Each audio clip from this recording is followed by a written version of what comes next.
कुरान पाक को रटना है, मखारिज की अदायगी से पढ़ना है, तीर की तरह बिल्कुल सीधा करना है। बाकी कुरान करीम क्या कह रहा है, कुरान करीम में है क्या मानी का भंडार, उसकी तरफ कोई तवज्जो नहीं, सिर्फ जाहिर संवारना है। तो इस्लाम जोर देता है जाहिर पर ज्यादा से ज्यादा बातिन के संवारने पर। कुरान पाक मखारिज की अदायगी से पढ़ना जरूरी है, मगर उससे 99% ज्यादा जरूरी है कि कुरान पाक में जो कुछ है उसको समझा जाए, कुरान पाक की तालीमात पर अमल किया जाए। सिर्फ हाफिज बनने में कोई उतनी बड़ी क्वालिटी नहीं है, वो क्वालिटी है कि कुरान पाक को रट लिया, वह देख के नहीं बिन देखे पढ़ रहा है, लेकिन बिन या देख के पढ़ रहा है या बिन देखे पढ़ रहा है, फिर इसमें क्या कौन सी क्वालिटी हो गई? वह देख के पढ़ रहा है, ये बिन देखे पढ़ रहा है। लेकिन कुरान पाक बिन देखे पढ़ने से ज्यादा देख कर जो पढ़ेगा उसको डबल सवाब मिलेगा। यानी आंख भी उसको देख रही है, जबान उसको पढ़ रही है, उसको देखने वाले को डबल सवाब मिलेगा। तो बिन देखे पढ़ना ये कुरान पाक की हिफाजत का एक जरिया है, लेकिन क़यामत की निशानी है। आखिर जमाने में उलमाए कराम नहीं मिलेंगे। एक आलिम की तलाश में बंदा मोटा ताजा जानवर लेके निकलेगा, उसका जानवर दुबला पतला हो जाएगा। एक फकीह नहीं मिलेगा, एक मुत्तकी आलिम नहीं मिलेगा। दो बंदा आपस में लड़ेगा, उसका फैसला करने वाला कोई कानूनी विरासत का जानकार आलिम नहीं मिलेगा। इल्म दुनिया से उठा लिया जाएगा, युरफाउल इल्म। अब फिर क्या होगा? कीड़े मकोड़े की तरफ कुर्रा फैल जाएंगे, कीड़े मकोड़े की तरह हर तरफ हुफाज फैल जाएंगे, जो बगैर समझे मुझे कुरान पाक रटेंगे और कुरान पाक समझेंगे नहीं, कीड़े मकोड़ों की तरह दुनिया में फैल जाएंगे। आज हर तरफ यहाँ 10 हाफिज, वहाँ 20 हाफिज, वहाँ 5 हाफिज, वहाँ 4 हाफिज, वहाँ 3 हाफिज, यानी हर तरफ कीड़े मकोड़े की तरह। अब कुरान पाक रट लिया, फिर सारी जिंदगी दुकान में काम करने लगे। अगले वाले रमजान से बोला मेरे सीने में दर्द हो रहा है, अब नहीं पढ़ना, बस सिर्फ पगड़ी लपेट लिया, हाफिजी का एक टाइटल लग गया। उसके बाद चाहे वह कुरान पाक भूल जाए, कुरान पाक नहीं समझे, कुरान पाक रटना, कुरान पाक समझना, कुरान पाक पे अमल करना, तब उसकी फजीलत आई है। मन क़रअल कुरान व अमिला बिमा फी, जिसने कुरान पढ़ा और जो कुछ कुरान में है उस पर अमल किया, फ़अहल्ला हलालहु व हर्रमा हरामहु, जिसने कुरान के हलाल को हलाल जाना, कुरान के हराम को हराम समझा, तब उसके माँ बाप को वो इज्जतों का ताज पहनाया जाएगा। उल्बिसा वालिदाहु ताजन यौमल क़यामा ज़ाहु अहसनु मिन ज़ाई शम्स फी बुयूतिकुम दुनिया। तब फरमाते हैं सरकार, उनके माँ बाप को वो इज्जतों का ताज पहनाया जाएगा जिसकी चमक के सामने दुनिया के सूरज की रोशनी फीकी पड़ जाएगी। किसके लिए? जो कुरान पढ़ेगा उस पर अमल करेगा। मन क़रअल कुरान व अमिला बिमा फी, जिसने कुरान पाक पर अमल किया, इसके हलाल को हलाल जाना, इसके हराम को हराम जाना। मुत्तकी फकीह दुनिया में नहीं मिलेंगे, इल्म दुनिया से उड़ जाएगा। क्योंकि कोई 10 साल दिमाग जला जला के उसकी गहराई में नहीं डूबेगा, क्योंकि सबको पैसा चाहिए, सबको माल चाहिए, इसलिए अब उसके लिए कौन 20 साल दिमाग लड़ा के आलिम बनेगा? 3 साल में हाफिज बना, अपना कारोबार शुरू कर दिया, अब उसको ना नमाज के फराइज़ व वाजिबात मालूम है और ना कुरान करीम जो पढ़ रहा उसके अंदर क्या है ना उसको मालूम है। जरा गौर से सुनिए कुरान पाक क्या कहता है। फिजिक्स को ले आओ, केमिस्ट्री को ले आओ, बायोलॉजी को ले आओ, जितने भी उलूम व फनून है सबको ले आओ। मैंने कहा ना कुरान करीम आज साइंस कहते हैं कि जहाँ गाय घास खाती है वहाँ घास एक तरफ से पोलो बराज बनता है, एक तरफ से ब्लड बनते हैं, एक तरफ से वहीं उसी के बीच से दूध बनता है। ना दूध में खून का असर है, ना दूध में गोबर का असर है। ये अजूबा काम कौन करता है? वैज्ञानिक आज दिमाग जला के कहते हैं कि गोबर और खून के बीच से दूध निकलता है। लेकिन कहो इस कुरान करीम को जिसको तुमने समझ लिया है कि माँ के मरने के बाद मौलवी साहब को बुला के लाओ कुरान खानी करवा दो, इनका बेटा शराब पिए, इनका बेटा मारे मारे फिरे, इनका बेटा अपने जोकर दोस्तों के साथ ताश खेले। अब मदरसे के बच्चे को बुला के ले आओ, अब वो बच्चा कुरान खानी कर देगा और उसको 10-10 रुपए दे देंगे, 50-50 रुपए, बस मैंने माँ की मोहब्बत का फर्ज अदा कर दिया।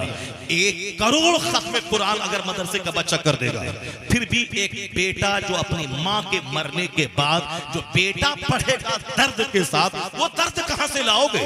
वो दर्द कहां से लाओगे? एक आदमी का बच्चा मर गया, माँ जो रोएगी उसके रोने में, और जो किसी औरत को 5 500 रुपए देकर रुलाने के लिए बुलाया जाएगा, उसके रोने में जमीन आसमान का फर्क होगा। वो तो पैसा के चक्कर में रोने आई और इसका तो अपना बेटा मारा है। तो मदरसे के बच्चे बिरयानी के शौक में आए हैं, मदरसे के बच्चे नजराने के शौक में आए हैं, क्योंकि उसकी माँ तो नहीं मरी है, उसका बाप तो नहीं मरा है, माँ तो तेरी मरी है और तू उधर शराब पी रहा, अपने दोस्तों के साथ मटर गश्ती कर रहा, इधर बच्चे कुरान पढ़, तू उधर टेलीविजन खोल करके वहां नंगी तस्वीरें देख रहा। और ये मदरसे के बच्चे को बुला के हमने कटसी निभा दिया, न तेरा बच्चा भी तेरा नहीं है, क्योंकि तेरी लाश पे वो सिर्फ एक कटसी निभाएगा, दर्द के साथ कुरान नहीं पढ़ेगा। 1000 बार पढ़ना कुरान इसका एक तरफ, लेकिन तू आंसुओं के साए में दिल की गहराई से जो माँ के लिए 3 बार कुलौला अहद पढ़ के उसकी कब्र पे चला जा और तू आंसू के साथ जो दुआ करेगा, ए अल्लाह दी मेरी माँ को तू बख्श दे। जब तू रोएगा तो तेरे दर्द की वजह से तेरा खुदा तेरी माँ की बख्शिश फरमा देगा। ये है वहां दर्द, कटसी दुनिया में निभाया जा रहा है, टेलीविजन देख रहा है और यहाँ मदरसे के बच्चों को लाके बुलवाया जा रहा है। और फिर यही चकर चकर बोलेगा कि अल्लाह कहाँ है, रसूलुल्लाह कहाँ है, हर तरफ फिलिस्तीन जल रहा है, अल्लाह कहाँ है, यरूशलेम जल रहा, अल्लाह कहाँ है, या गाज़ा जल रहा, अल्लाह कहाँ है। यही बोलेगा कौन? जो सर से लेके पांव तक शरारत का पुतला है, अंग अंग में हजारों लाखों करोड़ों गुनाह पोशीदा है, झूठ का गुनाह, बदनिकाही का गुनाह, शराब का गुनाह, ज़िना का गुनाह, इकलामबाजी का गुनाह, मुश्तज़नी का गुनाह, बेपर्दगी का गुनाह, फजूल गोई का गुनाह, यानी कितने गुनाह है सर से लेके पांव तक। और उसके बाद ये कहता अल्लाह कहाँ है? अल्लाह तबारक व तआला है, वही इज्जत देने वाला, वही जिल्लत देने वाला। सिर्फ तू 5, 25, 24 घंटे में 1 घंटा निकाल दे, जोहर असर मगरिब इशा के लिए 1 घंटा तू निकाल, अल्लाह 24 घंटों में अल्लाह तेरे लिए बरकतें अता फरमा देगा। तू 12 घंटे दुकान में बैठ, 8 घंटे खेत में जा, मगर 1 घंटा निकाल के तू अल्लाह को फजर में सजदा कर, जोहर में सजदा कर, असर में सजदा कर, मगरिब में सजदा कर, इशा में सजदा कर, उसके बाद हाथ उठा के दुआ कर। 24 घंटे में 23 घंटे खेत खलियान दुकान और बिस्तर पे, 1 घंटा रब के लिए। तो अल्लाह कहता है 1 घंटा मेरे लिए आ, नब सजदा कर, हम तुम्हारी दिन और रात को बरकतों से भर देंगे, रहमतों से भर देंगे। कौन है जो अल्लाह रब्बुल इज्जत के लिए अपना टाइम दे? कौन है जो रब्बे करीम की खातिर अपनी ख्वाहिशात पे कंट्रोल लगाए? और फिर ये बोलता है कि कुरान करीम बस वही माँ बाप के मरने के बाद कुरान खानी करने के लिए बच्चों को बुलाया जाता है, वही चीज कुरान में है। जरा सुनो गौर से, आज वैज्ञानिक क्या कहते हैं कि दूध निकलता है गोबर और खून के बीच से। जरा इन सारे हाफिजों से पूछो, कुरान शरीफ में एक आयत है, व इन्ना लकुम फिल अनाम लइब्रा, तुम्हारे लिए जानवरों में इबरत है। अल्लाह कहता है व इन्ना लकुम undoubtedly for you in the cattle are tokens for you, इन मवेशियों में तुम्हारे लिए मकाम इबरत है। अल्लाह कहता है मैं तेरे लिए निकालता हूं इसमें से दूध, नुस्कीकुम मिम्मा फी बतूनिही मिन बैन फर्सियों व दमिन, फर्स मने गोबर, दम मने खून। अल्लाह कहता है मैं खून और गोबर के बीच से तेरे लिए निकालता हूं लबनन खालिसन साइगन लिशारिबीन, यानी साफ शफाफ सेहत बख्श दूध में तेरे लिए निकालता हूं, तेरे लिए निकालता हूं, तेरे लिए। कहां से? मिन बैन फर्सियों व दमिन, गोबर और खून के बीच से।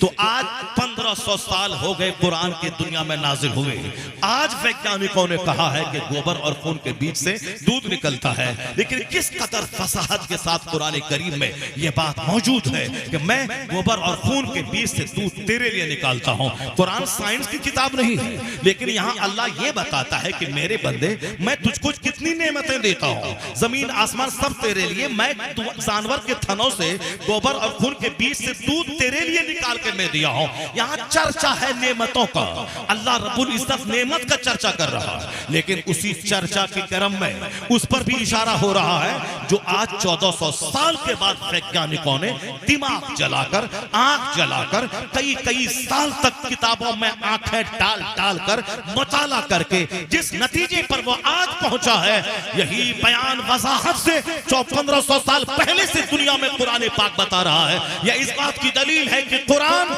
इल्म फन का माउंटेन भी है, कुरान इल्म हिकमत का फाउंटेन भी है, इल्म हिकमत का सरचश्मा है। क़यामत तक जो भी इल्म दुनिया में जाहिर होगा उसका रिश्ता कहीं न कहीं कुरान और हदीस से मिलता हुआ नजर आएगा। ये कुरान करीम है। अल्लाह ने क्या कहा, जब मैं सब कुछ तेरे लिए दिया हूं। अब जरा एक तरफ और देख ले, अल्लाह ने नेमतों का चर्चा किया, वल खैल वल बिगाल वल हमीर लितरकबूहा वज़ीना व यखलुकु मा ला तालमून। जब कुरान पाक के अजायबात देखिए, कुरान पाक क्या कह रहा है। कुरान आज से 1400 साल पहले नाजिल हुआ है दुनिया में। ये कुरान अल्लाह की किताब है। नुज़ूल की उम्र है दुनिया में 1500 साल, मगर है ये अल्लाह की किताब। खैनी खाने में दिल लग रहा है, जलसे में दिल नहीं लगता है।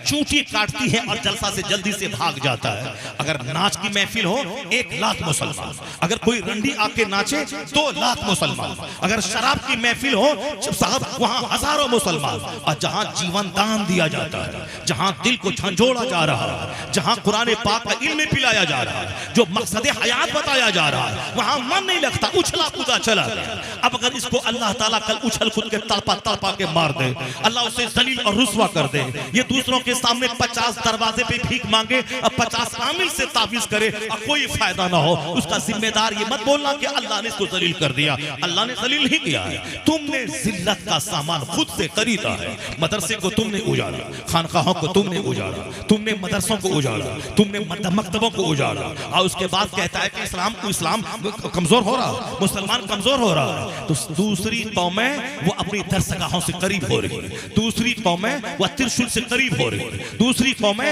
जाफरानी कपड़े से करीब हो रही है, दूसरी कौमों को अपना मजहब बचाने और दुश्मनों को मारने का प्लान दिमाग में बढ़ रहा है। उसके पास ट्रेनिंग दी जा रही है। और एक तुम हो शराब के पीछे पागल हो, ज़िना के पीछे पागल हो, साहब झूठ के पीछे पागल हो, ये 2-4 दलील सी जमीन खरीदे मकान बनाने के पीछे का पागल हो। मकान बन जाए, जमीन खरीद लें, एर्टिगा खरीद लें, एक ट्रक खरीद लें, बेटी की शादी में 10 लाख रुपए पानी की तरह बहा दें, अब फिर हमारा कलेजा ठंडा हो जाए, हमने कुछ काम कर लिया। और उसको एक धुन चढ़ा है कि तुम्हें किस तरह डैमेज करें, तुम्हें किस तरह घेर के मारें, किस तरह तेरी प्रॉपर्टी पे कब्जा करें। तो एक मुसलमान होने के नाते ये फर्ज तेरा बनता है कि जब वो दीन मिटाने के लिए तैयारी कर रहा है तो तू भी तौबा कर ले, नेक बन जा, कुरान पढ़, अल्लाह से लौ लगा, उसके बाद बोल अगर तुमने दीन मिटाने के प्लान बना रहा है तो हमने भी अब दीन बचाने का प्लान बनाया है। अब हमने भी दीन बचाने का प्लान बनाया है, हमने भी अब दीन बचाने का प्लान बनाया है। फैसला लेना होगा, फैसला करना होगा, बताना होगा जिंदा रहने के लिए खाना पीना है, ना कि जिंदगी खाने पीने के लिए सिर्फ है। मकान है ताकि सर छुपाए, ना कि मकान का मुकाबला मकसद हयात है। कपड़ा इसीलिए है ताकि मैं अपना शत्रु छुपाऊं, ना कि कपड़े का मुकाबला करने के लिए मैं जिंदा रहूं। कपड़ा इसीलिए है ताकि शत्रु छुपाऊं, और शत्रु इसलिए छुपाऊं ताकि रब की इबादत करूं। मकान इसीलिए है ताकि मकान में सर्दी गर्मी बरसात से नजात पाऊं, और नजात इसलिए पाऊं ताकि रब की इबादत करूं। खाना इसलिए खाऊं ताकि मैं जिंदा रहूं, और जिंदा इसलिए रहूं ताकि मैं रब की इबादत करूं। क्योंकि अल्लाह ने साफ लफ्जों में कहा वमा खलक़तुल जिन्न वल इंस इल्ला लियअबुदून, हमने इंसान और जिन्नात को सिर्फ इबादत के लिए पैदा किया है, बाकी रोजी तुझको मैं दूंगा। जब एक अंधे सांप को रोजी देता हूं, समंदर की गहराई में सांप मछली को रोजी देता हूं, जब माँ के पेट में खून रोक कर तुझको खिलाता हूं, जब माँ की गोद में खुश्क छाती में दूध डालकर तेरी ग़िज़ा का इंतजाम करता हूं, और जब तू कमजोर रहता है तेरी माँ के दिल में मोहब्बत डालकर माँ को एक नर्स बनाकर मैं तेरी खिदमत के लिए मामूर करता हूं। तो जब माँ के पेट में मैंने तुझको रोजी दिया, माँ की गोद में रोजी दिया, 15 साल तक मैंने माँ बाप के दिल में मोहब्बत डाल के माँ बाप को नर्स और खादिम की तरह तेरी खिदमत करवाया। अब जो 18 साल का जवान हो गया तो अब बोलता है कि रोजी कहां से मिलेगी। अब रोजी के मारे मारे फिर रहा है, रोजी की तलाश में नमाजें छोड़ रहा है,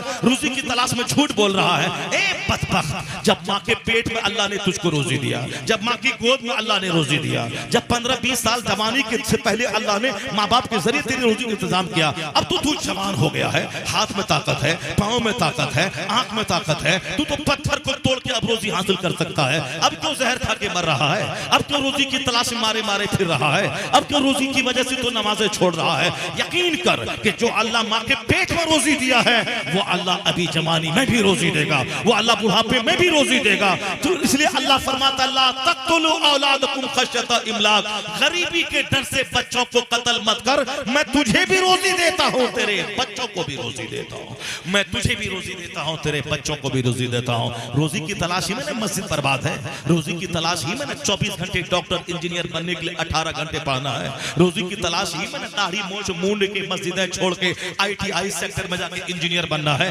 ताकि नौकरी मिले, 1 लाख कमाएं और फिर पेट पालें, कपड़ा पहने, छोटा सा घर बनाएं, कार खरीदें, उसके बाद मर के कब्र में जाके सड़ने के लिए चले जाएं। इसीलिए ना नमाज छोड़ के इंजीनियर बनना, नमाज छोड़ के डॉक्टर बनना, हज और ज़कात छोड़ करके साफ मकान दुकान का मुकाबला करना, वरना जिस दिन दिमाग में हिट कर जाए कि मकसद हयात इबादत है, अब बस इबादत के लिए ज्यादा घर मकान की जरूरत नहीं, इतना है कि ताकि मैं जिंदा रह सकूं, तो उसके लिए हाय हाय तौबा मचाने की जरूरत नहीं है, उसके लिए हराम खाने की जरूरत नहीं है, उसके लिए शराब बेचने की जरूरत नहीं है, उसके लिए औरतों का ग्रुप बना के सूद खाने की जरूरत नहीं है, उसके लिए अपनी इज्जत आबरू लुटा के पैसा कमाने की जरूरत नहीं है।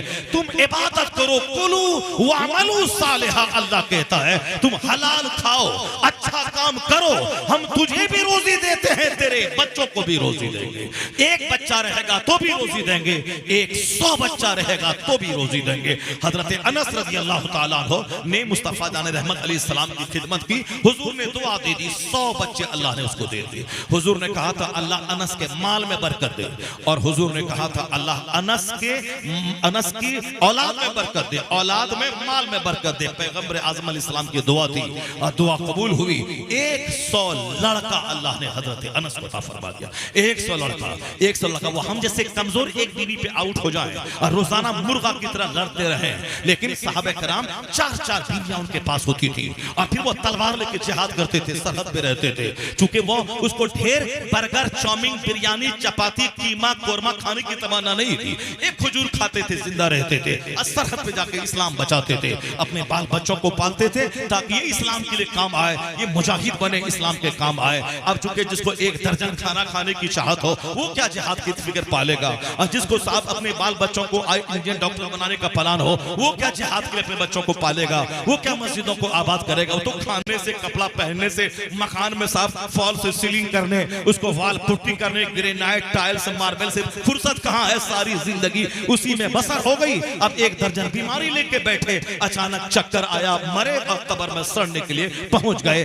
मकसद हयात जनाब अनस को 100 बेटे थे। ये बताएं कि 100 बेटों के बीच में बाप कैसा लगता होगा और कहां से रोजी मिलती होगी। सिर्फ बुजुर्गों का तोशा कादरिया खाएं, सिर्फ बुजुर्गों का तोशा खाएं, लंगर गौसिया खाएं। नमाज पढ़ना तो मुश्किल है कड़ाके की सर्दी में नहा के, पर खाने में क्या लगा है? गौसे पाक का लंगर, गरीब नवाज का लंगर, आला हजरत का लंगर, महबूब पाक का इलाही का लंगर, साबिर पाक का लंगर। लंगर में तो खाना है, तो लंगर में भीड़ लगी है। साहब 5 बजे भोर में लंगर बटेगा, रात भर से लोग जगे हैं, वह तो लंगर खाने के लिए। लंगर खाना है, पकाना करना, जाके सो जाना है। इसी लंगर लंगर लंगर चल रहा है, मगर नमाज कौन पढ़ेगा? रात में तहज्जुद कौन पढ़ेगा? इशराक चास कौन पढ़ेगा? इसीलिए मस्जिदें वीरान है, लंगर खाना आबाद है। फातिहा के लिए साहब तोशा कादरिया आबाद है। साहब फातिहा महफिल मिलाद में तबर्रुक के लिए भीड़ लगी हुई है। जहाँ खाने की बात आई, भीड़ लगी हुई है, और जहाँ सजदे की बात आए, साहब शाबान की 15वीं शब में 1-8 घंटा कोई 2-4-10 लोग रहे, उसके बाद मस्जिदें वीरान, सारे लोग अपने घर में सो गए। जब एक रात बंदा जाग नहीं सकता है, तो इस बंदे को कोई हक नहीं पहुंचता कि वो शिकायत करे कि मुसीबत क्यों आई, वो शिकायत करे कि रहमत कहाँ है, वो शिकायत करे कि अल्लाह की रहमत कहाँ है। गौसे आजम 40 बरस तक ईशा के वजू से फजर पढ़े और हम उनका लंगर खाएं, हम सच्चे आशिक के गौसुल वरा बन जाए। गौसे आजम 25 साल तक दरख्तों के पत्तों को खा के जंगल में रहे और हम उनके नाम का लंगर खाएं, आशिक के गौसुल वरा। गौसे आजम ने 4 शादी की, उसको 49 औलाद पैदा हो गए, और इस हालत में कि 40 बरस से ईशा के वजू से फर्ज पढ़ साफ फजर पढ़ रहे हैं। कहां पूछे उनसे मेरे गौस, ये 49 औलाद की परवरिश कैसे हुई? यहाँ तो 2 बच्चा है एबॉर्शन, 2 बच्चा है निरोध, 2 बच्चा है कॉपटी, 2 बच्चा है माने हमल अद्वियात का इस्तेमाल, यानी 2 बच्चे के बाद हमल गिराने वाली दवाई खिला दिया, 2 बच्चे के बाद साहब एबॉर्शन करवा दिया, 2 बच्चे के बाद इंजेक्शन दिलवा दिया। क्यों? क्योंकि हम उसको खिलाते हैं, हमने पैदा किया है, अल्लाह रब्बुल इज्जत थोड़ी खिलाएगा, वो तो हमने पैदा किया है। 4 बच्चे को कहां से खिलाएंगे? 5 बच्चे को कहां से खिलाएंगे? इनके बाप के पास कितनी बेटियां थी? 5। इनके बाप को कितने बेटे थे? 5। तो बाप 5 बेटी 5 बेटा को गरीब मजदूरी करके पाल लिया। और ये इंजीनियर साहब 1 लाख महीना कमाता है तो एक बच्चे पे आउट और एक बच्चे पे उसके बाद साहब प्रॉपर्टी और इंजेक्शन दिलवा करके बच्चा पैदा ना करें, बच्चा का कातिल बन जाए। इनका बाप 5 भाई 5 बहन को पाल लिया और उनके पास आमदनी नहीं थी, मजदूरी करता था और ये इंजीनियर बन करके 1 लाख कमा के एक बच्चे के बाद दूसरे बच्चे के लिए इंजेक्शन लगा के एबॉर्शन करवा दिया। क्योंकि बच्चों को पढ़ाना लिखाना है, बच्चों को इंजीनियर बनाना है, उसके लिए माल चाहिए। इस कदर घटिया सोच जब से पैदा हो गई, अल्लाह तबारक व तआला दुनिया से सुकून को खत्म कर लिया। बेंगलोर का इंजीनियर अभी 1 महीना पहले 1-2 लाख कमाने वाला वो फांसी के फंदे पे लटक गया, सुसाइड कर लिया। सुसाइड नोट दुनिया वालों के सामने रख दिया कि हम अपनी बीवी की वजह से सुसाइड कर रहे हैं, अब कोर्ट की वजह से सुसाइड कर रहे हैं। इंजीनियर सुसाइड कर रहा है, इसका मतलब यह निकला सिर्फ खाना कमाना एक मसला नहीं है, बेशुमार प्रॉब्लम्स दुनिया में है। तो एक बीवी की वजह से जहर खा रहा है। और गौसे आजम के पास 49 औलाद और 4 बीवियां। इबादत का ये आलम है कि 40 साल से ईशा के वजू से फजर पढ़े, पूछे गौसे पाक से हुजूर इन औलाद की परवरिश कहां से हुई? 4 बीवियों में कभी लड़ाई झगड़ा नहीं हुआ और फिर इबादत में कोई कमी नहीं आई, आखिर कैसे हुआ? तो गौसे पाक का जवाब होगा वमन यतवक्कल अलल्लाह फहुवा हस्बुह, जो अल्लाह पे भरोसा करता है अल्लाह उसके लिए काफी हो जाता है। जो अपनी नौकरी पे भरोसा करेगा, जो अपने बेटे की जवानी पे भरोसा करेगा, जो अपनी सर्विस पे भरोसा करेगा, जो अपने 10-20 बीघा जमीन पे भरोसा करेगा, जो अपने 2-4 ट्रक पे भरोसा करेगा, जो अपने फिक्स डिपॉजिट में जो 10 लाख है उस पर भरोसा करेगा, तो अल्लाह तबारक व तआला उसे दाने दाने को तड़ पाएगा। लेकिन जो अल्लाह पे भरोसा करेगा अल्लाह उसके लिए काफी हो जाएगा। अल्लाह पे भरोसा करने वाली बात रहे तो फिर जहर लोग नहीं खाएगा, सुसाइड नहीं करेगा। रिक्शा चलाने वाला, ठेला चलाने वाला, ढो के 500 रुपए कमाने वाला, एक बीवी 5 बच्चे को पाल रहा है और वह इंजीनियर साहब सुसाइड नोट दुनिया वालों के सामने रख रहा है। एक मंत्री वेस्ट बंगाल का ऊपर से कूद के जान दे दिया साहब। कोटा में हर साल 10 से लेके 20 बच्चे कोचिंग सेंटर से उसकी डेड बॉडी बाहर निकल रही है। स्कूल में एक सुसाइड का एक माहौल बना हुआ है और आमतौर पर जहां अल्लाह पर भरोसा नहीं, जहां रब पर भरोसा नहीं, सिर्फ नौकरी पर कुव्वते बाजू पे भरोसा है, वहां इसी तरह से सुशांत सिंह राजपूत जैसा फिल्म का एक्टर कोरोना काल में फांसी के फंदे पे लटक के जान दे दिया। दिल्ली का आईएएस ऑफिसर, डीएम के रैंक का ऑफिसर, उसने फांसी के फंदे पे लटक के जान दे दी। पता चला कि जो सिर्फ फिजिक्स पढ़ेगा इसी तरह से पूरी मौत मरेगा, जो मैथमेटिक्स से पढ़ेगा इसी तरह पूरी मौत मरेगा, जो हिस्ट्री ज्योग्राफी पढ़ेगा इसी तरह पूरी मौत मरेगा, जो सिर्फ दौलतों के कमाने के पीछे पागल होगा इसी तरह पूरी मौत मरेगा। कभी तुमने सुना एक मस्जिद का इमाम सुसाइड किया? कभी तुमने सुना ये मकतब में पढ़ाने वाला मौलवी साहब जो 5000 महीना कमाता है ये सुसाइड किया? क्योंकि वहां आमदनी है मगर सब्र नहीं है, पेशेंस नहीं है, धैर्य नहीं है, अल्लाह पर विश्वास नहीं है, इसलिए कमाने के बावजूद खुदकुशी है। और यहाँ सब्र है, अल्लाह पर यकीन है, रज़्ज़ाक़ पर यकीन है, इसलिए 1 लाख कमाने वाला जहर खा रहा है और 10,000 कमाने वाला बादशाह जैसा हरा भरा रह रहा है, हरी जिंदगी गुजार रहा है। इनके चेहरे की हरियाली, इनका लिबास, इनके रूम के ऊद और मुश्क और शमामा कस्तूरी की खुशबू ये बताती है कि यहाँ आमदनी कम है मगर अल्लाह पर एतमाद, अल्लाह पर भरोसा ने इसे खुशहाल बना दिया है, अंदर से ताकतवर बना दिया है। तो आप जरा सुनिए गौर से कुरान पाक ने क्या कहा है। साइंस पढ़ने वाला, दुनिया का सारा उलूम पढ़ने वाला वो कुरान पाक के मानी और मफाहिम पे गौर करेगा। अल्लाह रब्बुल इज्जत ने किस कदर इशारे में वो सारी बातें बता दी हैं जिसको आज साइंसदान रिसर्च करके 10-20 साल दिमाग जला करके तब वह बातें दुनिया के सामने रख रहे हैं। अब आपने देख लिया वो किस कदर जानवरों के थनों से दूध निकलने की बातें वैज्ञानिक आज कहते हैं और किस कदर वसाहत से कुरान करीम ने कहा। अब एक बात सुनिए, आज मैं कहता हूं कुरान करीम में ये हवाई जहाज का चर्चा मौजूद है, ट्रेन का चर्चा मौजूद है, प्लेन का चर्चा मौजूद है। आप बोलेंगे वो कैसे? क्योंकि इसकी तारीख तो 500 साल पहले प्लेन नहीं था। प्लेन तो 1903 में अमेरिका के राइट ब्रदर्स ने बनाया। आप कहेंगे साहब ये मोटर कार की सारी तारीख है 100 साल के अंदर की, 150 साल के अंदर की, 200 साल पहले तो मोटर कार नाम की कोई चीज दुनिया में नहीं थी, राजदूत नहीं थी। ये सारी चीजें वैज्ञानिकों ने आज तरक्की करके दिमाग जला करके तब नई नई चीजें दुनिया को दी है। जेएल बेयर्ड ने टेलीविजन का फॉर्मूला आज दिया है, हेनरी फोर्ड ने मोटर कार का फॉर्मूला उन्होंने आज दिया है, प्रिंटिंग प्रेस का फॉर्मूला मार्कोनी ने आज दिया है। ये सारे वैज्ञानिक जितने हैं दिमाग जला जला कर सारी चीजें आज उन्होंने दी है। 1000 साल पहले तो फिजिक्स केमिस्ट्री का नाम दुनिया में नहीं था। अमेरिका नाम का कोई मुल्क दुनिया में नहीं था। अमेरिका का पता कोलंबस ने 1495 में लगाया, हिंदुस्तान का पता वास्को डी गामा ने लगाया। तो फिर उसके बाद वो आज से 1000 साल पहले विज्ञान, साइंस, फिजिक्स, केमिस्ट्री, बायोलॉजी का कोई नामो निशान नहीं था। ये बात मैं नहीं कहता हूं, बल्कि यूरोप का एक दानिश्वर जो पढ़ा लिखा है वो कहता है। वो लुच्चा लफंगा दानिश्वर नहीं, अंधभक्त नहीं, आंख बंद करके कहना कि सूरज नहीं है, वो अंधभक्त नहीं है। जो रिसर्च करता है, दिमाग जलाता है, सच्चाई का पता लगाता है, वह लोग। हिंदुस्तान का कोई आदमी बनाया है क्या ये माइक्रोफोन? ये तो दिमाग जला करके 7 समंदर पार का डेविड हक्स ने बनाया है। हिंदुस्तान का कोई आदमी बनाया है कंप्यूटर और मोबाइल, ये तो 7 समंदर पार का दानिश्वर बनाया है। हिंदुस्तान के लोगों को नाचने, कूदने, दूसरों की टांग खींचने, दूसरों को जलील करने,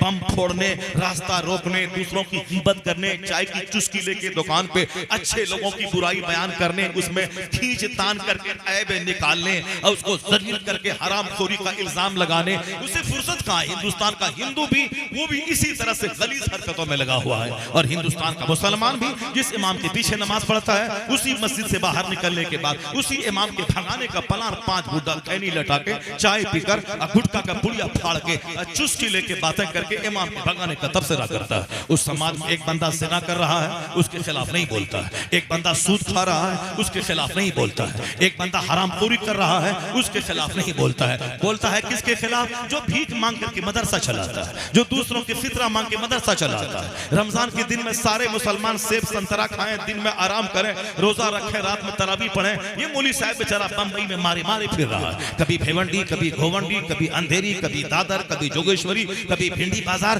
कभी साहब वसई, कभी मीरा रोड, मारे मारे फिर रहा है। इफ्तार के टाइम में वहां, सहरी के टाइम में वहां, क्यों मारे मारे फिर रहा है? इसलिए कि जब मदरसा चलाने के लिए मालदारों को आगे आना चाहिए, जमीन डोनेट करना चाहिए, उनको एक तंजीम बना करके मौलाना से कहना चाहिए कि आपके कुरान का इल्म है, आप मसनद पर बैठकर कुरान का इल्म दीजिए, हमको अल्लाह ने दौलत दी है, हम आपकी सारी जरूरतें पूरी करेंगे। लेकिन नहीं, लोग चाहते हैं कि भीख मांग के तुम ही लाओ और हमको सरदार बना दो और फिर तनख्वाह मांगने हमसे ले आओ। ये बताएं, अच्छे आलिम सब निकल गए, अच्छे लोग मदरसा से निकल रहे हैं। जब मदरसा बंद हो जाएगा तो कुरान कौन सुनाएगा? तकरीर कौन करेगा?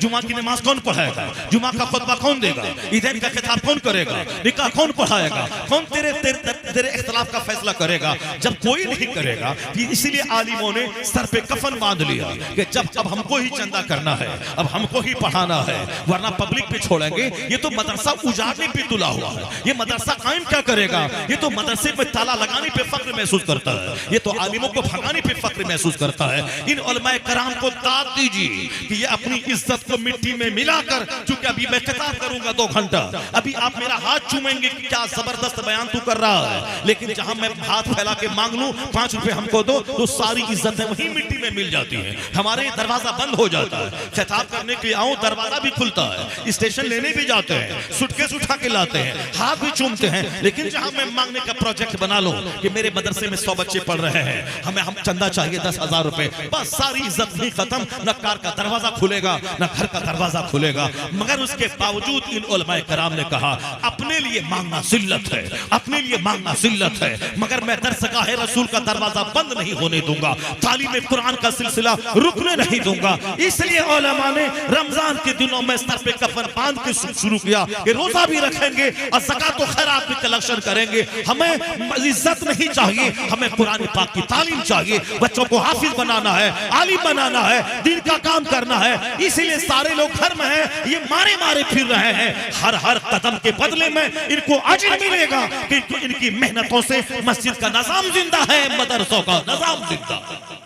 इनकी वजह से, इनकी मेहनतों से मदरसे का सिस्टम जिंदा है, इनकी वजह से मदरसा जिंदा है। तो ये अपने लिए अगर मांगे तो जिल्लत है, और अगर मदरसे के लिए मांगे तो बात से इज्जत है। इनका पांव धो के पी लेना चाहिए कि ये हमारे पास आके मेरे माल को भी पाक करने आया है, मेरे दिल को भी पाक करने आया है। हमको जाके देना था, मगर ये आके मेरे लिए आसानियां पैदा कर दी हैं और फिर दीन का काम भी कर रहा है। तो उनको गाली नहीं दिया जाए, उनकी हौसला अफजाई की जाए कि तुम आए, तेरा शुक्रिया कि मुझसे ज़कात भी लेना है, फितरा भी लेना है, खैरात भी लेना है, और मेरे पास आकर के मुझको आपने पाक किया है, और फिर मदरसा चला रहे हैं, तालीम कुरान का सिलसिला आम हो रहा है। इनकी हौसला अफजाई करें ताकि जो मदरसा छोड़कर बिजनेस करने वाला हो वो हमारी हौसला अफजाई से बिजनेस छोड़ करके ये मदरसा चलाए। जब दुनिया में जिंदा रह के इबादत ही करना है तो डॉक्टर बनने के बाद भी 2 रोटी खाना है, मदरसा चलाने के बाद भी 2 रोटी खाना है, और मर जाना है तो नमाजें छोड़ के मरना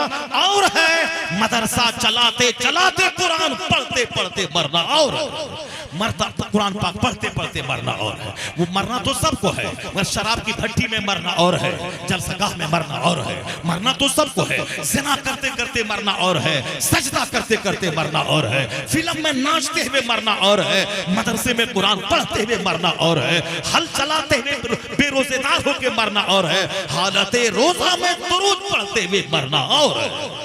मरना तो सबको है, लेकिन वह मौत काबिल रश्क है जो अल्लाह का जिक्र करते करते आ जाए। वह मौत काबिल रश्क है जो मस्जिद में आ जाए, जो हालत सजदा में आ जाए। आज जो भी रुसवाई मुसलमानों की दुनिया भर में है, अल्लाह तबारक व तआला के हुक्म न मानने की वजह से, सरकार दो जहां की बात न मानने की वजह से। वरना देखिए कुरान करीम का जलवा मुलाहजा कीजिए। अल्लाह करीम ने क्या फरमाया, मैंने तुझको कितनी नेमतें दी हैं, इतनी नेमतें दी हैं कि गिनना चाहोगे तो गिन नहीं पाओगे। यह घोड़ा मैंने तुझको दिया है ताकि इस घोड़े की पीठ पर, चूंकि आज से 200 साल पहले कुछ नहीं था, न कार, न मोटर कार, न हवाई जहाज। उससे पहले क्या था? घोड़ा था, एक जरिया जिससे हम एक शहर से दूसरे शहर जाते थे। इससे पहले ऊंट था, जिस ऊंट पर हम सवारी का काम लेते थे। इससे पहले खच्चर और गधा था, खच्चर और गधे की पीठ पर सामान लाद करके हम एक जगह से दूसरी जगह जाते थे। ये ऊंट, ये खच्चर, ये गधा, ये हमारी सवारी के लिए है ताकि तुम्हारा चलना आसान हो जाए, वरना एक वतन से दूसरे वतन जाओगे थक के चूर हो जाओगे।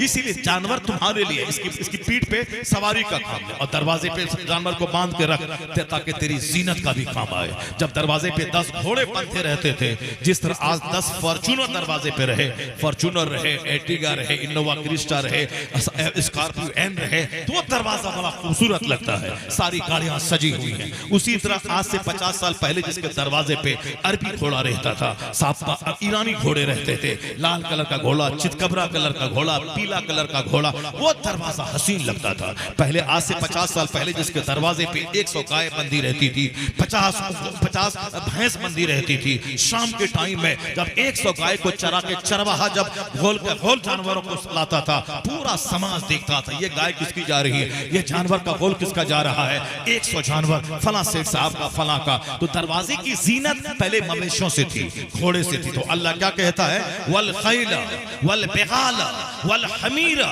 लितरकबूहा वज़ीना, यानी ऐ लोगों, मैंने जिस तरह तुम्हारे लिए फल फ्रूट्स, खाना पानी सब पैदा किया, तो तेरी सवारी के लिए मैंने घोड़ा पैदा किया, तेरी सवारी के लिए मैंने ऊंट पैदा किया, तेरी सवारी के लिए मैंने खच्चर और गधे पैदा किया। लितरकबूहा वज़ीना, ताकि इससे तू सवारी का काम ले और जीनत का काम ले, दरवाजे की खूबसूरती का और सवारी का काम ले इससे। अब आगे अल्लाह फरमाता है कि ऐ लोगों, मैंने आज घोड़ा पैदा किया है, मैंने आज ऊंट पैदा किया है, मैंने आज खच्चर पैदा किया है, लेकिन जब वक्त बदलेगा, जब वक्त आएगा, तो मैं तेरे लिए वो सवारी पैदा करूंगा। वयख्लुकु मा ला तालमून। इस आयत करीमा को गौर से पढ़िए, 1000 बार पढ़िए। अल्लाह क्या कहता है, यह कुरान नासिल हुआ 1500 साल पहले। 1500 साल से मुसलमान कुरान पढ़ रहे हैं, और उस वक्त में न साइकिल थी, न उस वक्त में मोटरसाइकिल थी, न उस वक्त में 3 व्हीलर, न 4 व्हीलर, न 100 व्हीलर्स की ट्रेन, न हवाई जहाज। हवाई जहाज 1903 में, ट्रेन की कहानी 150 साल पहले, साइकिल की कहानी 100 साल पहले। ये तमाम सवारियां, मिनिमम लेवल की सवारी है साइकिल, और हाईएस्ट लेवल की सवारी है हवाई जहाज। अब बीच में है 3 व्हीलर और 4 व्हीलर और ट्रेन, ये सारी चीजें। मगर इस आयत करीमा में सारा चर्चा मौजूद है। अल्लाह कहता है, आज तुम्हारे लिए मैंने ऊंट घोड़े पैदा किए हैं। वह यखलुकु का मतलब ही विल क्रिएट, वह पैदा करेगा। एक है क्रिएट्स, पैदा करता है, और एक है ही विल क्रिएट, वह पैदा करेगा। यखलुकु फिल मुजारे का सिगा, उसका मतलब पैदा करता है, पैदा करेगा। वह यखलुकु, आज मैंने ऊंट दिया है, और कल अल्लाह तेरे लिए पैदा करेगा हवाई जहाज, तेरे लिए पैदा करेगा मोटर कार, तेरे लिए पैदा करेगा रॉकेट, तेरे लिए पैदा करेगा थ्री व्हीलर। वह यखलुकु मा ला तालमून, जो कुछ तुम नहीं जानते हो, अल्लाह उन सवारियों को तेरे लिए पैदा करेगा। तो इस आयत करीमा में कयामत तक जितनी भी सवारियां पैदा होंगी सबका जिक्र लफ्ज़ मा में मौजूद है। वह यखलुकु मा ला तालमून, जो आज साइंसदानों के दिमाग में नहीं है। आज से 100 साल के बाद जो जो सवारियां पैदा होंगी, जिस तरह से आज फ्लाइंग कार, यानी कार से जा रहा हो, सामने ट्रैफिक है, गड्ढा है, एक गियर दबाएं, जहाज की तरह कार उड़ने लगे, फिर जब नॉर्मल सड़क आ जाए उसको जमीन पे ले आए और चलने लगे, वो सवारी पैदा हो चुकी है, उसका तजर्बा हो चुका है। आने वाले वक्त में मार्केट में लॉन्च होने वाली है वो सवारी। इसके बाद भी अजूबा सवारी, जिस तरह की टू व्हीलर यानी साइकिल में मोटर कार फिट हो जाए, ये साइकिल जरूरतन गड्ढा पार करने के लिए फ्लाई करने लगे। ये सारी चीजें 100 साल के बाद पैदा होंगी। जैसे 100 साल पहले मोटर कार का तस्वुर नहीं था, लेकिन आज वो सारी सवारियां आ गई। तो यखलुकु मा ला तालमून में कयामत तक तमाम सवारियों का चर्चा मौजूद है। यह इस बात की दलील है कि कुरान पाक फाउंटेन ऑफ नॉलेज भी है, माउंटेन ऑफ नॉलेज और विजडम भी है। साइंसदान 10 साल मेहनतें करके जिस नतीजे पर पहुंचते हैं, वो बातें वजाहत के साथ कुरान पाक में 1500 साल पहले से मौजूद नजर आती है। यही वजह है कि तुम्हारा बच्चा काफिरों के पास चला जाए, तुम्हारी बेटियां काफिरों के साथ भाग जाएं, मगर अमेरिका का वैज्ञानिक रोजाना कलमा पढ़ के मोमिन हो रहा है। यूरोप का कोई दिन नहीं गुजरता जिस दिन वहां का साइंटिस्ट कलमा ना पढ़े। चाइना जापान का कोई जमीर जिंदा जिसका है, एक कोई दिन नहीं गुजरता जिस दिन वहां का कोई वैज्ञानिक कलमा पढ़ के मोमिन न बने। इसलिए ये सोशल मीडिया में जो हंगामा है, मुसलमानों पे जीना तंग हो रहा है, मगर एक खामोश तबलीग है। जैसे जैसे इल्म बढ़ रहा है, साइंस जवान हो रही है, कलमा पढ़ने वालों की तादाद में इजाफा होता चला जा रहा है। नूरे खुदा कुफ्र की हरकत पे खंदाजन, फूकों से चराग बुझाया ना जाएगा। मैं आपको एक दलील, एक बात और बताता हूँ। आज आप मायूस हैं, नर्वस हैं। हाँ, नर्वस तो रहेंगे। मस्जिदें वीरान होंगी, नर्वस होंगे। मदरसा उजड़ेगा, आप नर्वस होंगे। मदरसा वाला भीख मांग रहा, बच्चा दीजिए, बच्चा दीजिए, बच्चा दीजिए, बच्चा को पढ़ाइए, बच्चा को पढ़ाइए। जो मकसद हयात है उसके लिए स्टूडेंट नहीं मिल रहा है। क्रिश्चियनों के स्कूल में नो एडमिशन का बोर्ड लगा हुआ है, नो एडमिशन। वहां साहब कोई एडमिशन नहीं होगा, वहां नो एडमिशन का बोर्ड लगा हुआ है, यानी 3 साल तक एडमिशन क्लोज्ड है। इतने लोग क्यू में लगे हुए हैं। इतनी अच्छी तालीम शहर की होती है कि कोई आदमी वहां साहब, हर आदमी अपने बच्चे को वहां पढ़ाना चाह रहा है। सेंट जेवियर्स में लाइन लगी हुई, वहां एडमिशन क्लोज्ड है। साहब विद्या विहार में लाइन लगी हुई, वहां एडमिशन क्लोज्ड है। और मदरसे में कल मदरसा बंद होने वाला है, तो आज भी दाखिला चालू रहता है। क्यों चालू रहता है? क्योंकि बच्चे नहीं है, बच्चे नहीं है। मुदर्रिस को बोला जाता है, तुम देहात से बच्चे को 10 बच्चे को लाएगा, तेरी तनख्वाह 10,000 है तो 12,000 में कर दूंगा, बच्चे के एतबार से तनख्वाह बढ़ा दूंगा। यानी अब हमको मदरसा चलाने के लिए बोरो मांगना पड़ता है। और साल भर एडमिशन ओपन है, वहां क्रिश्चियनों के स्कूल में एडमिशन क्लोज्ड है। यानी जब ये टेंडेंसी बन जाएगी कि मदरसे में पढ़ाने से क्या होगा, मदरसे में पढ़ने से क्या मिलेगा, मदरसा चलाने का शौक है, मुतवल्ली बनने का शौक है, सेक्रेटरी बनने का शौक है, कैशियर बनने का शौक है, मगर अपने बच्चों को मदरसे में पढ़ाने का शौक नहीं है। कैशियर है मगर उनका बच्चा मदरसे में नहीं पढ़ेगा। क्यों? ए मौलवी साहब, अपने गांव देहात से अपना चचेरा मेमेरा पेपेरा भाई को लाओ, वो मदरसे में यतीम खाना है, ये अनाथालय है, यतीम का बच्चा पढ़ेगा, गरीब मुसलमान का बच्चा पढ़ेगा। जब ये टेंडेंसी तुम्हारी हो जाए कि मदरसे में सिर्फ गरीबों का बच्चा पढ़ेगा और तुम्हारा बच्चा दीन सीखने के नाम पे कुछ नहीं सीखेगा, वो फिजिक्स केमिस्ट्री पढ़ के इंजीनियर डॉक्टर बन के 2 पैसा कमाने वाला बनेगा, ये बता दे मदरसा तो उजड़ेगा ही। आज मदरसे में भीख मांगी जा रही है बच्चों की, क्योंकि कोई पढ़ाना नहीं चाह रहा, ना कोई मास्टर पढ़ाना चाह रहा, ना कोई इंजीनियर पढ़ाना चाह रहा, ना कोई टीचर पढ़ाना जा रहा है। चलो जहन्नम में तो 1000 में 999 लोग जहन्नम जाएंगे। हदीस में आया है कि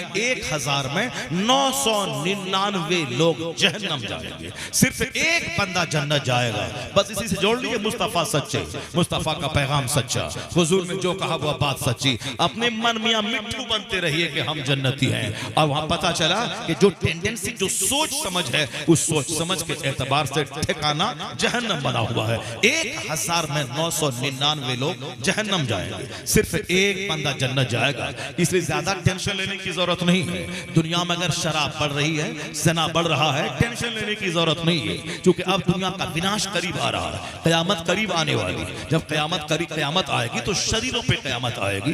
कयामत करीब आएगी उस वक्त जबकि कोई अल्लाह अल्लाह कहने वाला नहीं रहेगा। तो धीरे धीरे दुनिया विनाश की तरफ बढ़ रही है। लोग कह रहे हैं कि साहब हमने मकान बना लिया, अल्लाह का ऊपर फजल है, हमने तरक्की कर लिया है। और हुजूर क्या कहते हैं, जब देखना कि बकरी का चराने वाला, नंगे पांव रहने वाला, या ततावलूना फिल बुनियान, ऊंची ऊंची इमारतों पे इतराने लगे, तो समझ जाना कयामत करीब आ गई है। वो हदीस जिब्रील जिस तरह सूरह फातिहा कुरान में है, उसी तरह हदीस जिब्रील अहादीस के भंडार में है। उस हदीस जिब्रील में आया है, जब जनाबे जिब्रील आदमी की शक्ल में आके हुजूर से पूछा ईमान क्या है, इस्लाम क्या है, एहसान क्या है, कयामत कब आएगी, और कयामत की अलामतों के बारे में पूछा, तो हुजूर ने कहा था अंतलदल अमतो रब्बतहा, जब देखना कि माए अपने मालिक को जन्म दे रही है, यानी नाफरमान औलाद जो माँ को नौकरानी समझे, जब नाफरमान औलाद जन्म पाने लगे तो समझ जाए कि कयामत बिल्कुल करीब आ गई है। और एक दूसरी निशानी हुजूर ने बताया कि जब देखना कि नंगे पांव रहने वाला, बकरी का चराने वाला, यानी जिसका बाप नंगा पांव रहता था, जिसका बाप दूसरों की गाय चराता था, जिसका बाप नंगे पांव बाजार जाता था, जिसके पास इतना पैसा नहीं था कि चप्पल खरीद सके, ये नंगे पांव रहने वाला आज क्या बोलते हैं, अरे मेरे बाप को तो नहीं था, आज हम कार पे चल रहे हैं, मेरा बाप बेचारा गरीब था, आज हम साहब 5 रूम का मकान जबरदस्त बना लिए हैं, मेरे बाप के पास तो नहीं था, वो तो नौकरी करते थे, आज हमने साहब एर्टिगा खरीद लिया है। ये क्या है, ये बोलते हैं फजले इलाही है, ये क्या बोलते हैं, एहसान है। और हुजूर क्या कहते हैं, जब देखना नंगा बदन, नंगे पांव, बकरी का चराने वाला, ऊंची ऊंची इमारतों में फख्र करें, तो समझ जाना कयामत करीब आ गई है। यानी ये अलामाते कयामत है। तो मकान बनाना ये फजल इलाही नहीं है, गाड़ी खरीदना ये फजल इलाही नहीं है। फजल इलाही क्या है, मुत्तकी बनना, तकवा इख्तियार करना, नमाजी बनना। जब मकान बने और किरदार ना हो तो ये अल्लाह का अज़ाब है। वरना फिरौन को क्या कहेंगे, नमरूद को क्या कहेंगे, हमानुश शद्दाद को क्या कहेंगे, टाटा बिरला को क्या कहेंगे, जिंदल मित्तल को क्या कहेंगे, मुकेश अंबानी को क्या कहेंगे, अमेरिका के एलन मस्क को क्या कहेंगे। पता ये चला कि ये सोच हमारी जो है वो टेढ़ी सोच है कि डेवलपमेंट है, तरक्की है, सड़कें बन रही हैं, 24 घंटे बिजलियां हैं, मकान बन रहा है, मॉल बना रहे हैं, मार्केटिंग कॉम्प्लेक्स बना रहे हैं। हुजूर ने क्या फरमाया, आका फरमाते हैं लौ कानती दुनिया तादिलु इंदल्लाहि जनाह बऊदा मा सका काफिरम मिनहा शुरबता माइन। मुस्तफा कहते हैं हमारे पैगंबर, अगर इस दुनिया का वैल्यू मच्छर के पर के बराबर होता तो अल्लाह काफिरों को एक घोंट पानी तक नहीं देता, एक घोंट पानी तक काफिरों को नहीं मिलता। अगर इस दुनिया का वैल्यू मच्छर के पर के बराबर भी अल्लाह के नजदीक होता, मच्छर तो ऐसे ही छोटी मखलूक है, उसका पर कितना बारीक है। हुजूर ने क्या कहा, लौ कानती दुनिया इंदल्लाहि जनाह बऊदा, यानी मच्छर के पर के बराबर भी इस दुनिया की अहमियत अल्लाह के नजदीक होती तो अल्लाह काफिरों को एक घोंट पानी तक दुनिया से नहीं देता। अब जबकि उसको खरबपति बना रहा है, अरबपति बना रहा है, वो खरबपति बन रहा है, महासंखपति बन रहा है। इसका मतलब है मच्छर के पर से भी ज्यादा जलील है यह दुनिया, इसीलिए अल्लाह जलीलों को, दुश्मनों को ज्यादा दुनिया देता है। कुरान शरीफ में एक जगह अल्लाह फरमाता है लौला अयकुना नासु उम्मतन वाहिदा ला जअलना लिमन यकफुरु बिर्रहमान लिबयूतिहिम सुक़फन मिन फिद्दा व मआरिज अलैहा यज़हरून व लिबयूतिहिम अबवाबन व सुररन अलैहा यत्तक़ून व ज़ुख़रुफा। खूब इधर उधर की चिकनी चपड़ी कहानी, कॉमेडी कहानी कब चल रही है, लेकिन ये कुरान क्या कह रहा है, अल्लाह फरमाता है अगर सारे लोगों के काफिर होने का चांस नहीं होता तो हम इतनी दौलतें काफिरों को दे देते, उनके मकान की छतें चांदी की बना देते। हमारा बच्चा काफिरों का मकान देख करके ही ये नर्वस होता है, उनकी चमक दमक देख करके ही उनके पीछे हमारी बेटियां भाग रही हैं, उनकी नौकरी, उनका माल, उनका मकान, उनका डेवलपमेंट। मुसलमान बेचारा गाय बेचे, बैल बेचे, साइकिल बेचे, बेचे, साहब चप्पल बेचे, हाजी अली में रुमाल बेचे, ये अरब सऊदी अरब जाके ऊंट चराए, बकरी चराए, वहां जाके मजदूरी करे, वहां और वहां तो साहब कंपनी है, फैक्ट्री है, मानो दौलत है, इंडस्ट्रीज उसके पास मौजूद है। तो अल्लाह ने क्या कहा जरा देखो गौर से, कुरान शरीफ में एक सूरत का नाम सूरह ज़ुखरुफ है। ज़ुखरुफ के माने है डेकोरेशन, ज़ुखरुफ के माने होते हैं गोल्ड, ज़ुखरुफ के माने होते हैं ऑर्नामेंट। इसीलिए ने कहा गया कुरान पाक की तिलावत से दिल नर्म होता है, कुरान पाक की तिलावत से आंखें आंसू बहाती हैं, कुरान पाक की तिलावत से आदमी आजिज़ो खाकसार बनता है, कुरान पाक की तिलावत करने से आदमी दीनदार बनता है। जब कुरान पढ़ेगा तब नहीं, कुरान समझेगा तब नहीं। अल्लाह ने क्या कहा, अगर सारे लोगों के काफिर होने का चांस नहीं होता तो अल्लाह काफिरों को इतनी दौलत देता, उनके मकान की छतें चांदी की बना देता। अभी तुम फैक्ट्री देख के पागल हो रहे हो ना, अल्लाह इतनी दौलत देता कि उनके मकान की छतें चांदी की बना देता। ये कोई मौलवी साहब, ये कोई आला हजरत नहीं कह रहे हैं। कुरान शरीफ में वले बुयूतहिम अब्वाबा व सुरुरन अलैहा यत्तकिऊन व ज़ुखरुफा, उनके मकान के फर्नीचर, उनके मकान के दरवाजे, विंडोज और डोर अल्लाह सब सोने चांदी की बना देता। 26वें पारे में ज़ुखरुफ नाम की सूरत ही है। ज़ुखरुफ के माने होते हैं ऑर्नामेंट, ज़ुखरुफ के माने होते हैं गोल्ड, सजावट। अल्लाह इतनी दौलत किनको देता है? जो अल्लाह को गाली देता है, जो अल्लाह को एक नहीं मानता है, जो बोलता है कि कोई खुदा नहीं है, नास्तिक है। अल्लाह कहता हम इन नास्तिकों को, अपने दुश्मनों को इतनी दौलत दे देते कि उनके मकान की छतें चांदी की बना देते। अगर ऐसा कर देते तो दुनिया का कोई एक बंदा मुसलमान नहीं बचता। वो सब इनके मकान की छतें, इनके दरवाजे, इनके सोने चांदी के फर्नीचर देख के सब काफी हो जाता। इसलिए हमने ऐसा नहीं किया। मगर अल्लाह आगे फरमाता है अगर हम ऐसा कर भी दें, मुशरिकों के मकान को चांदी सोने का बना भी दें, तो कितने दिन तक उस मकान में रहेगा वो? 70 साल, 80 साल। 70-80 अल्लाह के नजदीक 1 मिनट है, तो 70-80 साल 1 मिनट, तो कितने दिन तक रहेगा? उसके बाद कहाँ जाएगा? उसके बाद तो फिर मेरे पास आएगा, हम बता देंगे कि दुनिया में तुम कैसे जिए हो, अब जहन्नम की आग में जला के बता देंगे। और अल्लाह फरमाता वल आखिरतु इंदा रब्बिका लिलमुत्तकी, अल्लाह कहता है मुसलमान, आखिरत की सारी नेमतें, सोने चांदी का सारा मकान, हद्दे निगाह तक जन्नती का अपना घर, 70 हो रहे पाकीज़ा शराब और दूध की नहरें, वहां की जो तसव्वुर में न आने वाली नेमतें हैं, वह सारी नेमतें उनके लिए महफूज है जो दुनिया में अल्लाह से डरेगा, अपना दामन दुनिया से बचाएगा। तो 70-80 साल 1 मिनट की तरह गुजर जाएंगे और सदा की जन्नत अल्लाह उसकी तकदीर में लिख देगा।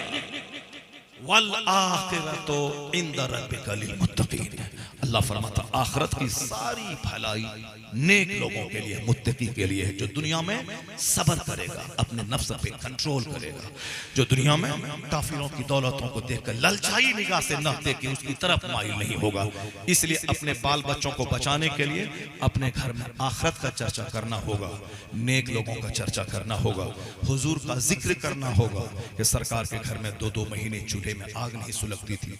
हजरत मौला अली फातिमा ज़हरा जो सरकार के दामाद सरकार की बेटी है, उनके घर में 3 दिन से फाका है, मगर जो यहूदी के यहाँ से आटा कर्ज ला के रोटी बनी थी, ये यतीम मिस्किन और कैदी को दे दिया गया। उनके घर में फाका था। सरकार दो जहां जिस बिस्तर पे सोते थे उसके निशानात आपके जिस्म अक़दस पे उभर आते थे। ये सारी चीजें कहने सुनने के लिए हैं। बाकी काफिरों की तरफ मकान सजाइए, और जन्नत तो पक्की है, दुनिया में भी आराम से रहिए और जन्नत पक्की है। यहाँ नमाजें छोड़िए, जन्नत पक्की है।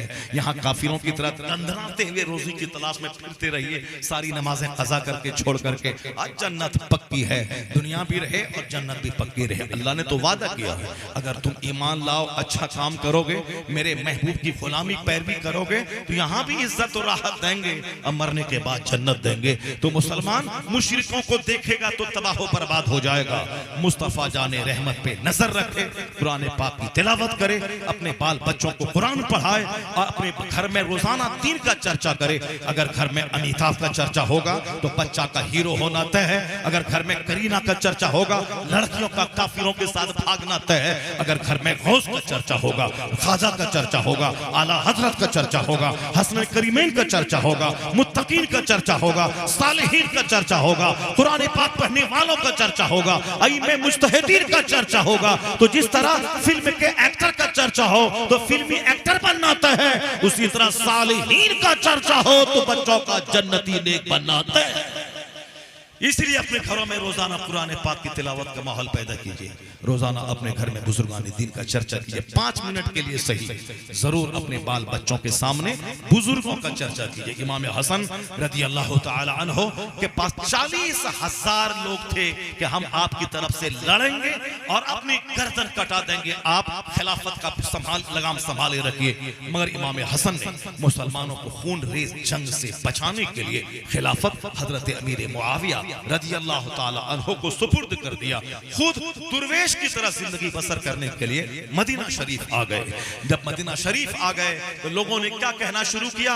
शेम शेम कहना शुरू किया। लोगों ने कहा शर्म है, या मुसलमानों के लिए शर्म है। क्यों? 40,000 अरब इनकी तरफ से लड़ने को तैयार थे, मगर इन्होंने बुजदिली दिखा करके अमीर मुआविया को खिलाफत दे दी और बुजदिल बनके मदीने में आ गए। क्या कहने लगा? आरुल मुस्लिमीन है, आरुल मुस्लिमीन है। वह डंका बजाने वाला मौलाई हो गया और सिर्फ अमीर साहबी रसूल को गाली देने वाला मौलाई हो गया। जब तक जहालत बढ़ेगी तब तक इसी तरह से नए नए फितने पैदा होते जाएंगे। अगर ईमान बचाना है तो इल्म हासिल करना होगा, ईमान बचाना है तो इस दौर में आला हजरत फाज़िल बरेलवी की फिक्र से अपने आप को करीब रखना होगा, वरना जाहिलों की एक बड़ी तादाद है जो ताजिया लेके बैठी है, जो साहब उगालदान लेके बैठी है, जो लोहबान और अगरबत्ती लेके बैठी है, जो मज़हब की चादर लेके बैठी है। एक बड़ी तादाद है। नमाज रोजा कुछ रखना नहीं, चरस पीना है, चरसियों और साहब चरस पीने वाला, अफीम पीने वाला, ये अपने आप को कहता है मैं मौलाई हूँ, मैं मौला अली का दीवाना हूँ। मौला अली को जिस दिन पढ़ लेगा सारी बातें भूल जाएगा। मौला अली साबिरीन के सरदार है, मौला अली बहादुरों के सरदार है, मौला अली सच्चे आशिक रसूल हैं, मौला अली सिद्दीक उमर उस्मान की कदर करने वाले हैं, उनके पीछे नमाज पढ़ने वाले हैं, उनको अपना इमाम मानने वाले हैं। ये 14 सदियां गुजर जाने के बाद आज ये नाचने वाला, ढोल बजाने वाला, ये अपने आप को मौला अली का वफादार सिपाही कहता है। रिकॉर्डिंग बजा के, गाना बजा के, कव्वाली बजा के, असाब अली अली करके ये साहब मौला अली के वफादार बन रहे हैं। मौला अली अली करने से वफादार नहीं होगा। जो मौला अली की सीरत पढ़ेगा, जो उनकी तारीख पढ़ेगा, जो उनकी सीरत पे अमल करेगा, वो सच्चा मौलाई होगा। जरा देखिए मौला अली का बेटा इमाम हसन, इमाम हसन ने खिलाफत अमीर मुआविया को दे दी। अगर हजरत अमीर मुआविया मुजरिम है, हजरत इमाम हुसैन के कत्ल के मामले में उन्होंने यजीद को खिलाफत दी, उससे बड़ा मुजरिम इमाम हुसैन को करार दिया जाएगा। ना इमाम हुसैन अमीर मुआविया को खिलाफत देते, ना अमीर मुआविया अपने बेटे यजीद को खलीफा बनाते, ना यजीद इमाम हुसैन का कत्ल करता। इसका मतलब है कि अमीर मुआविया से बड़ा मुजरिम इमाम हसन है, जिन्होंने अमीर मुआविया को खिलाफत दे दी। तो इनकी सोच से देखेंगे यही नजर आएगा, लेकिन अगर इस्लामी सोच से देखेंगे, इस हदीस की सोच से, हदीस की रोशनी में देखेंगे तो देखेंगे कि अमीर मुआविया सहाबी रसूल है, उनका कोई कसूर नहीं है। उन्होंने अपने बेटे को अगर खिलाफत दे दी है, बाप के इंतकाल के बाद बेटा अगर बेलगाम हो जाए, अहले बैत का कातिल हो जाए, इसमें बाप का कोई कसूर नहीं है। हजरत नूह अलैहिस्सलाम पैगंबर रसूल है, रसूल उलुल अज़्म रसूल है। उनका बेटा काफिरों के साथ रहा, काफिर मरा, तो अब उलुल अज़्म रसूल का बेटा जब काफिर का काफिर रहा, तो फिर एक सहाबी का बेटा अगर अहले बैत का कातिल होकर फासिक हो गया, ताजुब की क्या बात है। जो सिर्फ हिस्ट्री पढ़ेगा, जो अपने दिमाग पे सोचेगा, वो तबाह बर्बाद होगा। लेकिन जो कुरान पढ़ेगा, लेकिन जो हदीस पढ़ेगा, जिन्होंने कुरान हदीस को समझा, उन बुजुर्गों को पढ़ेगा, वो तबाह बर्बाद ना होगा। जब इमाम हसन ने खिलाफत दे दी, मदीना आ गए, खामोश दुर्वेश की तरह जिंदगी बसर करने लगे। तो लोगों ने कहा ये आरुल मुस्लिमीन है। मगर इमाम हसन ने क्या जवाब दिया? ए मुसलमान, जरा गौर से सुन लेना, ये मत बहना कि अब तो ऐसी जिंदगी गुजारें कि हम दुनिया ना कमाएं, दौलत ना कमाएं, दुनिया में न रहें। ऐसा नहीं है। दुनिया की मजम्मत इसीलिए की जाती है जो आखिरत छोड़ के दुनिया कमाए, जो आखिरत छोड़ के दुनिया कमाए। लेकिन जो आखिरत के साथ दुनिया कमाए, नमाज के साथ हलाल रोजी कमाए, नमाज के साथ महल पैदा ना आए, नमाज रोजे के साथ गाड़ियां खरीदे, हज ज़कात के साथ खुशहाली की जिंदगी बसर करे, उसकी मजम्मत नहीं है। मजम्मत उसकी है जो जन्नत छोड़ के सिर्फ दुनिया को आबाद करना चाहे। इमाम हसन को जब लोगों ने कहा आरुल मुस्लिमीन, तो इमाम हसन को गुस्सा नहीं आया। इमाम हसन अपने लोगों को लेके उसको मारने नहीं गए कि तुम क्यों हमको बोले आरुल मुस्लिमीन है, नहीं। इमाम हसन ने क्या कहा, अल आरु खैरुम मिनन नार। इमाम हसन ने कहा आर नार से बेहतर है, यानी दुनिया में भले ही तुम मुझको आरुल मुस्लिमीन कह दो, ये मुसलमानों के लिए शर्म है, मगर ये आर आखिरत की नार से बेहतर है। दुनिया की रुसवाई आखिरत की रुसवाई से बेहतर है। ये मकूला हर मुसलमान अपनी जिंदगी में अमल कर ले। अगर हराम का 1 करोड़ का पैसा 1 करोड़ की दौलत मिल रही है, तो हलाल का 1 रुपया कबूल कर ले और 1 करोड़ हराम पर थूक दे और कहे ये हलाल का 1 रुपया हराम के 1 करोड़ से बेहतर है। यही फिक्र रसूल है, यही फिक्र इमाम हसन है, यही फिक्र इमाम हुसैन है, यही फिक्र अली है, यही फिक्र औलिया सालिहीन है। यही कुरान और हदीस का कहने का मकसद है। इससे हट के जिएंगे, अपना मन लाएंगे सामने, नफ्स की बात सामने लाएंगे, तो नफ्स के गुलाम बनिए। अगर हुजूर के गुलाम बनना है तो जो हुजूर ने कहा है वो बात सच्ची है, जो कुरान ने कहा है वो सच्चा है, जो सरकार ने कहा वो सच्चा है, और जिसने कुरान हदीस को समझा है वो सच्चा है। इस फितनो फसाद के वक्त में हम तो सारी हदीस तफसीर तो पढ़ नहीं सकते, लेकिन जिसने समझा है उसी का दामन थाम लीजिए। अगर मस्जिद का इमाम हदीस कुरान का जानकार है तो अपनी मस्जिद के इमाम की बात मानिए, उनकी तकरीर सुनिए। आप बोलिएगा कि पाकिस्तान का फला डॉक्टर ये बोल रहा है, पाकिस्तान का फला इंजीनियर ये बोल रहा है, पाकिस्तान का फला मौलवी ये बोल रहा है, तब तो पागल हो जाइए। इसलिए अपने इमाम से रब्त रखिए, अपने इमाम की बातें सुनिए। और इस फितनो फसाद के वक्त में सरकार आला हजरत फाज़िल बरेलवी रज़ी अल्लाह ताला अन्हु का जो मसलक है, ये मसलक सीधा सच्चा सिराती मुस्तकीम वाला मसलक है। अगर इनसे हटे तो मुमकिन है कि खारिजी होके मर जाए, मुमकिन है कि राफिजी होके मर जाए, मगर आला हजरत का मसलक अगर मजबूती से थामे रखे, जो कुरान पाक और अहादीस की रोशनी में जो मजहब इस्लाम की सच्ची तर्जमानी जो मसलक कर रहा है, इसका रास्ता इसकी रस्सी अगर थामे रहे तो फिर न खारजी बनेंगे न राफिजी बनेंगे, सुन्नी सहीहुल अकीदा बन के सीधा जन्नतुल फिरदौस का रास्ता इख्तियार करेंगे। जैसे आला हजरत ने कहा, अहले सुन्नत का है बेड़ा पार, असहाबे हुजूर नज्म है और नाव है इतरत रसूलुल्लाह की। सिर्फ फातिहा मिलाद लेके उन बिदअतियों की तरफ बैठे, नमाज छोड़ा तो सीधे जहन्नम। वहाबी की तरह सिर्फ नमाज लेके बैठे, हलाल चीजों को छोड़ा तो सीधे जहन्नम। ये बीच का रास्ता है मसलक आला हजरत। फातिहा भी होगी, नमाज भी होगी, जो ईद मिलाद का जुलूस भी निकलेगा, नमाज रोजे की पाबंदी भी होगी, लंगरे गौस भी खाया जाएगा, पाबंदी के साथ तरावी की नमाज भी अदा की जाएगी। यानी फर्ज को फर्ज समझा जाएगा और नफल को नफल समझा जाएगा। ऐसा नहीं कि नफल को फर्ज से बड़ा दर्जा दे दिया जाएगा। फातिहा नफल है, ईद मिलादुन नबी का जुलूस नफल है, लंगरे गौसिया नफल है, घर मकान की लाइटिंग नफल है, मज़ारात की हाजिरी नफल है, मगर नमाज पंजगाना फर्ज आजम है।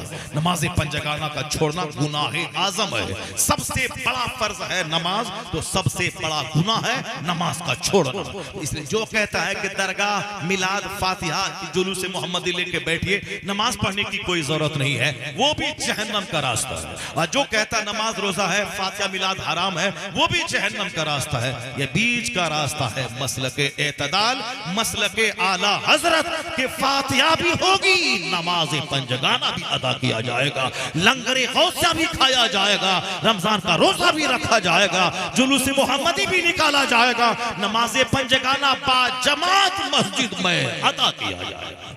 यानी फर्ज को फर्ज माना जाएगा, नफल को नफल माना जाएगा। ऐसा नहीं हो कि नफल को फर्ज का दर्जा दे दिया जाए और फर्ज को ऑप्शनल दर्जा दे दिया जाए। जुलूस दस्तारबंदी का जलसा नफल है, पगड़ी पहनाना नफल है, हार माला डालना नफल है, नमाज इशा पढ़ना फर्ज है, जमात से नमाज पढ़ना वाजिब है। ऐसा नहीं कि साहब जलसा है नमाजी गायब है, कार्ड छपाई है नमाज गायब है, रूम सजाना है नमाज गायब है, अपने घर समाज की फूफी चची मम्मी पपेरी चचेरी बहन को बुलाना है नमाज गायब वाजिब है, नहीं, जो फर्ज है वो सबसे सुबह अव्वल है। नफल नफल है, फर्ज फर्ज है। कोई नफल कबूल नहीं होता जब तक कि बंदा फर्ज ना अदा करे। यही हकीकी इस्लाम है, यही हकीकी अहले सुन्नत है। इसके अलावा मन की बातें मानिए, मन की बातें इत्तखज़ा इलाहहु हवा। काफिरों ने तो अपनी नफ्सानी ख्वाहिश को खुदा बना लिया। नफ्स की नहीं मानना है, मुस्तफ़ा की मानना है, अल्लाह की मानना है। अल्लाह तबारक व तआला हमको और आपको सबों को कुरान पढ़ने, कुरान समझने, कुरान पाक पर अमल करने और कुरान पाक जहाँ उसकी तालीम होती है उस दरसगाह को परवान चढ़ाने की तौफीक अता फरमाए। आमीन।